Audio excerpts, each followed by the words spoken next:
रोज एक नई कहानी देखने के लिए चैनल को सब्सक्राइब करें और बेल आइकन दबाना ना भूलें। सरोज के बेटे अजय की शादी को 6 महीने का समय हो गया था, लेकिन अपनी शादी में एक भी रुपया दहेज में ना मिलने की बात आज भी अजय के दिमाग में घर करके बैठी थी, जिसे वो कभी जाहिर तो नहीं करता था, लेकिन मौका मिलने पर अपनी पत्नी वंदना को खरी खोटी जरूर सुनाया करता था। एक रोज वंदना सभी के लिए बहुत मेहनत से पहली बार गाजर का हलवा बनाकर लाती है और सभी को देते हुए कहती है, हाजिर है गर्मा गर्म गाजर का हलवा। गाजर का हलवा? किस खुशी में बहू? इतनी कड़कती हुई ठंड पड़ने की खुशी में सासू माँ। लीजिए खाइए, आप भी लीजिए ना अजय जी। ऐसा है, ये मीठी बातें करके और मीठा खिलाकर ज्यादा दिलदार बनने की जरूरत नहीं है। ये इतनी महंगी गाजर, मेवे, दूध फ्री में नहीं आए हैं। इसके लिए दिन रात घिसकर मुझे कमाना पड़ता है। अरे क्यों गुस्सा कर रहा है तू? कमाने में मेहनत करता है तो इसने भी तो सुबह सुबह मेहनत करके ये गाजर का हलवा तैयार किया है। खा ले बेटा। खाऊंगा तो जरूर ही, क्योंकि किसी और का नहीं खा रहा हूँ। आप कहना क्या चाहते हैं अजय जी कि मैं आपकी कमाई खा रही हूँ? आपकी पत्नी हूँ मैं। आप इस तरह कैसे बात कर सकते हैं मुझसे? पत्नी हो तो क्या अपने पति की थोड़ी मदद नहीं कर सकती थी? क्या मांगा था मैंने तुम्हारे घर वालों से? 5 लाख कैश, बस वो भी नहीं दे पाए। क्यों देते, जब शादी में सगाई में आपका 1 रुपया खर्च नहीं होने दिया उन्होंने। बस जब कुछ बोलो यही राग गाने लगती हो। अरे इस दुनिया में इकलौता दूल्हा होगा जिसे दहेज के नाम पर एक फूटी कौड़ी नसीब नहीं हुई। इतना कहकर अजय वहाँ से चला जाता है और वंदना भी गुस्से में रसोई की तरफ चली जाती है और बेचारी सरोज बहू बेटे में से किसको समझाए ये सोचते हुए गाजर का हलवा खाने बैठ जाती है। वंदना और अजय की जिंदगी इसी तरह कट रही होती है कि एक रोज अजय कहीं जाने के लिए अपना सामान पैक कर रहा होता है। तभी उसके लिए जूस लेकर कमरे में आई वंदना उसका सूटकेस देखकर कहती है, आप कहीं जाने वाले हैं क्या? आपने बताया नहीं। हाँ, वो किसी काम से दूसरे शहर जाना पड़ रहा है। माँ को भी मैंने सुबह ही बताया था। उन्होंने नहीं बताया तुम्हें? नहीं, शायद उनके दिमाग से निकल गया होगा। खैर, मैं आपके लिए कुछ खाने को पैक कर देती हूँ। वैसे कौन से शहर जा रहे हैं आप? बिहार। और तुम रहने दो, खाने की फैसिलिटी होती है ट्रेन में। मैं ऑफिस के लिए निकलता हूँ, फिर वहीं से स्टेशन के लिए चला जाऊंगा। आज इन्होंने मुझ पर बिल्कुल भी गुस्सा नहीं किया। शायद कुछ दिन मुझे नहीं देख पाएंगे इसलिए।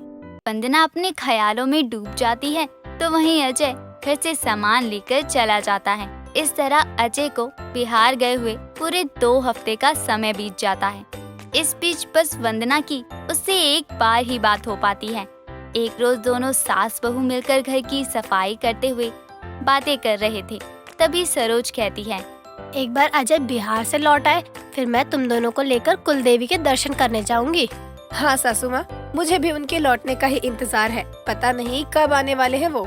सरोज कुछ कहने ही वाली होती है कि तभी अचानक घर की डोरबेल बजती है और दरवाजा वंदना खोलती है। तभी एक सीधे पल्लू की साड़ी पहने लंबी सी चुटिया लिए एक औरत घर में घुसी चली आती है और पीछे पीछे सामान लिए उसका पति अजय। इससे पहले कि वंदना कुछ पूछे वो औरत ही बोल पड़ती है, प्रणाम करत है सासू माँ, हम है आपकी दूसरी बहू चंदा। दूसरी बहू?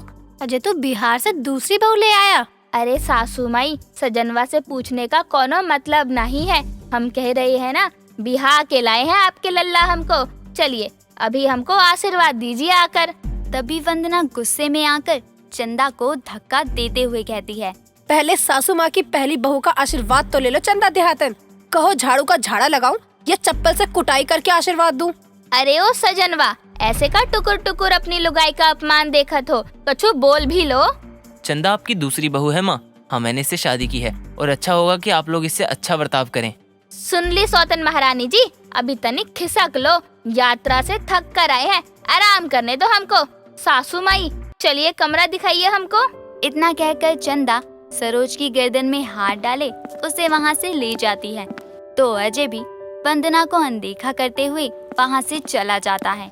वंदना हैरानी से कुछ बोल ही नहीं पाती और उसकी आंखों से आंसू बहने लगते हैं। अगले दिन वो घर छोड़कर जाने को ही होती है कि उसकी सास उसे बहुत समझाती है। तभी अजय वहाँ आकर कहता है, तुम जा सकती हो, लेकिन तुम्हें बता दूं कि मैं इस घर में बिहार से दूसरी बहू अपनी मर्जी से नहीं लाया हूँ। हाँ हाँ, वो तो गाय की तरह आपको खूंटा समझकर बंधते हुए चले आई है ना। बहू उसकी बात तो सुन ले कम से कम। यूपी बिहार में कितनी गुंडागर्दी चलती है, जिनमें से एक गुंडे का शिकार मैं भी हो गया, जिसकी ये चंदा बहन है। बिहार पहुंचते ही अजय को खेतों में काम करती हुई चंदा दिखाई देती है, लेकिन वो उसे देखकर आगे बढ़ जाता है। ऐसे ही समय बीतता है। एक रोज जब वो काम करते हुए एक जमीन को देखने जाता है तो कुछ गुंडे दिन दहाड़े उसके मुंह पर पट्टी बांध चेहरा बोरी से ढककर उसका अपहरण कर लेते हैं, और जब उसके चेहरे से बोरी हटाते हैं तो वो खुद को शादी के मंडप में चंदा के साथ बैठा पाता है। जब वो उठने की कोशिश करता है तो एक आदमी उसके सर पर बंदूक तान देता है और इस तरह से जबरदस्ती उसे शादी करनी पड़ती है। जबरदस्ती ही सही, लेकिन अब वो मेरी पत्नी है तो मुझे वापस उसके साथ ही आना पड़ा। हाय दैया, मेरे बेटे को जबरदस्ती दूल्हा बना दिया। हाँ, पर वहाँ की पुलिस पर भी तो गुंडों का बोलबाला रहता है माँ। देखा बहू, मैं ना कहती थी मेरा बेटा ऐसे अपनी मर्जी से कर ही नहीं सकता। तो आप उसे छोड़ क्यों नहीं देते? क्योंकि वो कभी भी अपने भाई को यहाँ बुला सकती है और मैं खुद की जान खतरे में डाल सकता हूँ, लेकिन अपने परिवार की नहीं। वो बोल ही रहा होता है कि तभी अंगड़ाई लेते हुए चंदा वहाँ आ जाती है और सभी को साथ देखकर कहती है, का बात है, कौन पंचायत लगाकर बैठे हो सभी? नाश्ता पानी नसीब होगा कि नहीं? हाँ, मैं भी यही पूछ रहा था। हाय दैया, आपको भी जे लोग खाना नहीं पूछे हैं। रुकिए, हम ही आपके लिए कछु बना कर लाते हैं। अरे हाँ, ओ भैया, आपके खाता में पैसा भिजवा दिए हैं, तनिक देख लीजिएगा। वो मेरे लिए पोहा ही बनाना। इतना कहकर अजय चंदा का हाथ पकड़कर उसे वहाँ से ले जाता है। तो वंदना को बहुत अजीब लगता है, लेकिन उसे अजय की कई बातों पर ज्यादा यकीन होता है, जिसके बाद से वो ठान लेती है कि उस बिहार से आई चंदा को अपने घर और अपने पति की जिंदगी से निकाल फेंकेगी, जिसके लिए वो जानबूझकर उसे बात बात पर तानी देती, ना उसके लिए खाना बनाती, ना ही बाहर से आई कोई खाने की चीज उसके लिए छोड़ती। एक रोज संडे के दिन जब चंदा अजय से शॉपिंग के लिए पैसे मांगती है तो अजय कुछ कहता उससे पहले ही वंदना चंदा को जोर से चाटा मारते हुए कहती है, शर्म तो बिल्कुल भी नहीं बची। एक तो बंदूक की नोक पर मेरे पति से शादी कर बैठी, अब अपने ऐशो आराम के लिए पैसे भी मांग रही है। मन तो करत है उठा के तो का पटक दे, लेकिन तोहरी तरह पगलेट नहीं है हम, और हम इनसे जबरदस्ती शादी नहीं किए, बल्कि ये हमारे भैया से 4 लाख रुपए लिए हैं हमसे शादी करने के खातिर। उसकी ये बात सुनकर सभी हैरान हो जाते हैं, तो वहीं अजय के भी पसीने छूटने लगते हैं। तभी वो कहता है, चंदा, तुम ये का समझे थे कि चंदा को कछु पता नहीं चलेगा? अरे हम सब सुन लिए थे जब आप दोनों को हमसे जबरदस्ती शादी करने की झूठी कहानी बता रहे थे।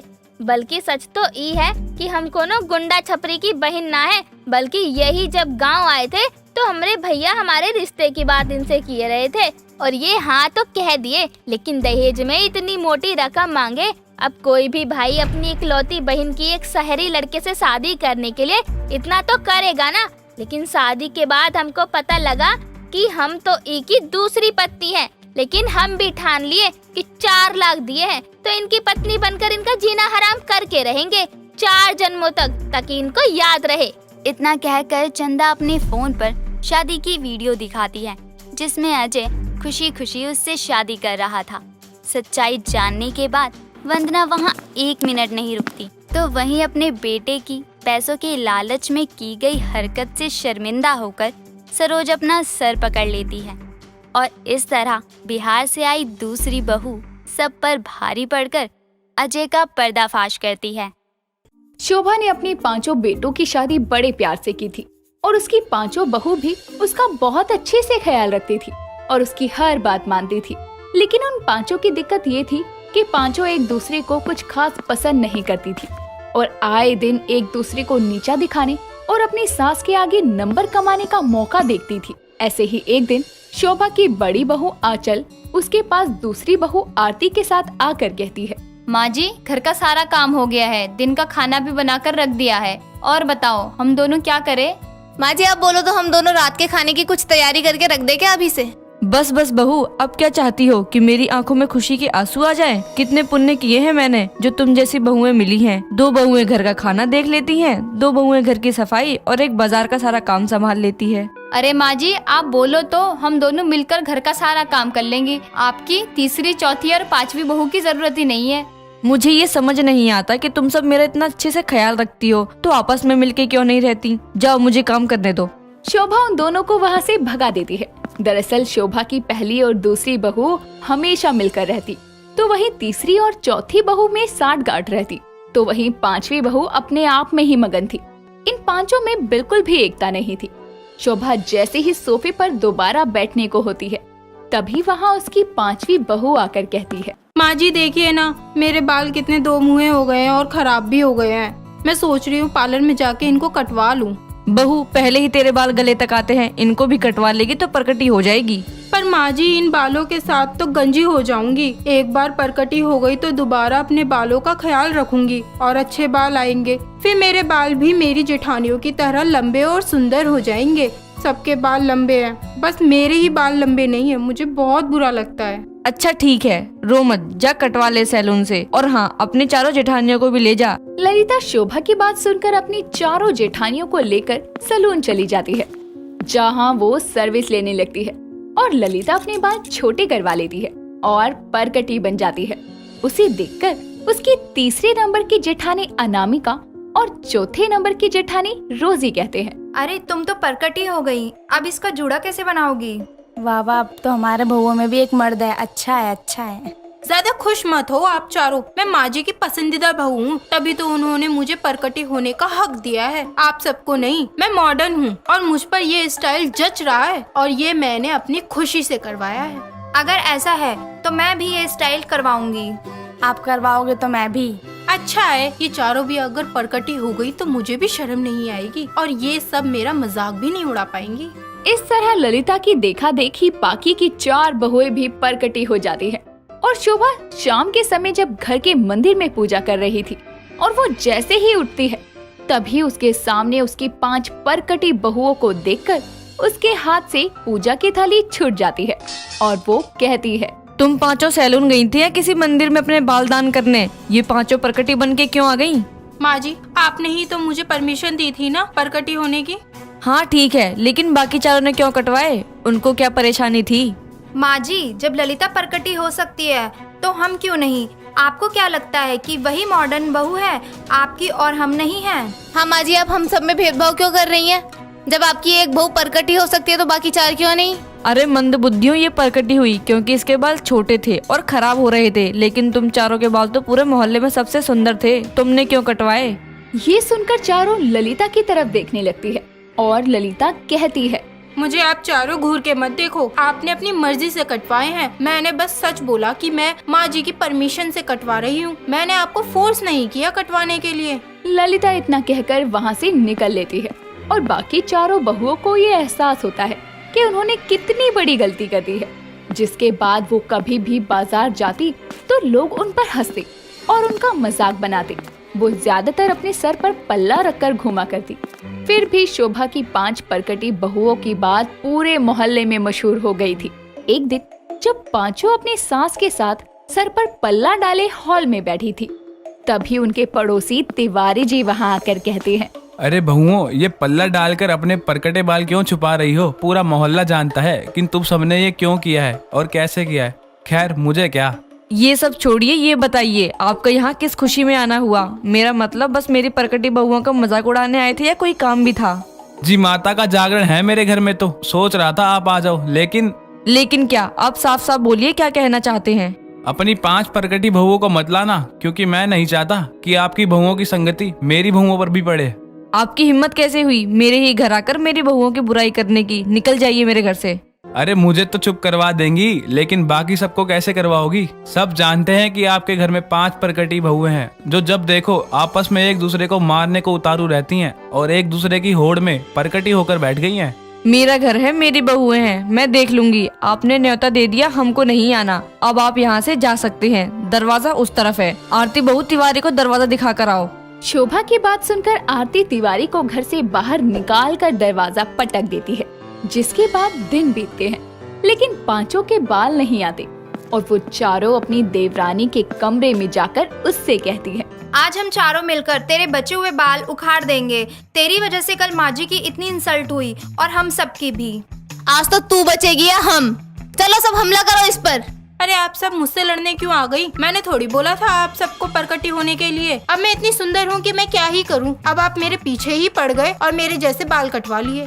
तो अपनी जुबान से परकटी होने के कारण अगर तू हमें बता देती तो शायद ऐसा कुछ नहीं होता। इतना कहकर सब एक दूसरे के बचे हुए बाल पकड़कर नोचने लगती है, जिसके बाद ये शोरगुल सुनकर शोभा उनके कमरे में आकर गुस्से में कहती है, बस करो तुम सब। अब इस मुसीबत में फंसी हो तो साथ मिलकर हल निकालने की जगह एक दूसरे के बचे हुए बाल पकड़कर भी लड़ने में लगी हो। तुमको शर्म नहीं आती है? या बालों के साथ वो भी कटवा दी। अरे एक औरत के लिए बाल उसकी जान होते हैं। उन लोगों से पूछो जिनकी किसी बीमारी के चलते बाल नहीं आते सर पर, और तुम सब अपने बाल बढ़ाने की जगह ये सब कर रही हो। ये सब सुनकर ललिता फूट फूट कर रोने लगती है और रोते हुए अपनी सास को कहती है, माँ जी मुझे माफ कर दो, ये सब मेरी ही गलती है। मैंने ही जानबूझकर अपनी परकटी होने के कारण इन जेठानियों को बताया नहीं, क्योंकि मुझे लगा मुझे परकटी देखकर ये सब मेरा मजाक उड़ाएंगे जब तक मेरे बाल नहीं आते। इसलिए मैं चाहती थी कि ये सब भी परकटी हो जाए ताकि मेरा मजाक न बना पाए। कोई बात नहीं, इसमें गलती हमारी है। अगर हम सब तुम्हें प्यार से रखते तो तुमको अपने परकटी होने की असली वजह हमको बताने में शर्म नहीं आती और हमारे बाल भी बच जाते। हाँ ललिता, तुम तो छोटी हो लेकिन हम सब तो बड़े थे। हम सबको भी ध्यान रखना चाहिए था और तुम्हारी देखा देख हमें परकटी नहीं होना चाहिए था। इतना कहकर पांचों एक दूसरे से माफी मांगकर गले मिलती है। ये सब देखकर शोभा कहती है, भगवान का शुक्र है कि तुम पांचों को अकल आ गई। अब से तुम पांचों एक दूसरे के सर में तेल लगाओगी और पांचों अपने बालों का ध्यान रखोगी। मुझे उस बुढ़े तिवारी का मुंह बंद करना है और मुंह तोड़ जवाब देना है उसे। आई समझ? जी माँ जी, जैसा आपने बोला है वैसा ही होगा। जिसके बाद सब शोभा के भी प्यार से गले लगती है और बिना एक दूसरे से मुकाबला करे एकता के साथ रहती है।